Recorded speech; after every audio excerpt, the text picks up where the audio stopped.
میدونستین حجامت اگر در زمان خودش نباشه میتونه به بدن آسیب برسونه؟ خیلی ها فکر میکنن تا بدن سنگین میشه باید حجامت انجام بدن، ولی بدن هم یه تایم و ساعت مشخصی داره برای حجامت. دقیقاً درسته. این ساعت و زمانی که میگن مربوط به ماه‌های قمری هستش و به طور مثال گفته شده که روایت داریم که اول و آخر ماه قمری، وسط ماه قمری، جمعه ها و چهارشنبه ها حجامت نکنید. چرا؟ چون سرما تو بدن غلبه میکنه. و اصلا این حجامتی که میگن از کجا اومده و چه ریشه ای داره؟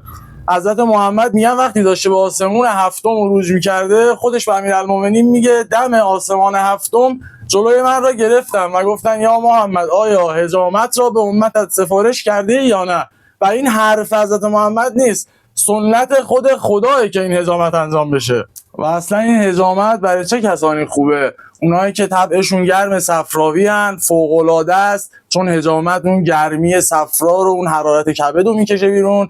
برای سودایی ها هم خوبه. و اینکه ما برای چی میگیم کسانی که مزاجشون سرده یه روز جلوتر به ما بگن که ما بهشون بگیم خورد و خوراکشون چجوری باشه که حجامت قشنگ و موثر باشه روی بدنشون. خب دوستان، بهترین فصل برای حجامت فصل بهار و پاییز هست. الان هم تو روزهای طلایی پاییزیم. اگر میخواین یه حجامت سنتی اسلامی خیلی دقیقی داشته باشین، ما در خدمتتون هستیم. یادتون باشه طبیعت طبیب تن شماست. ما رو فالو کنین، لایک کنین و برای دوستان خودتون هم بفرستین.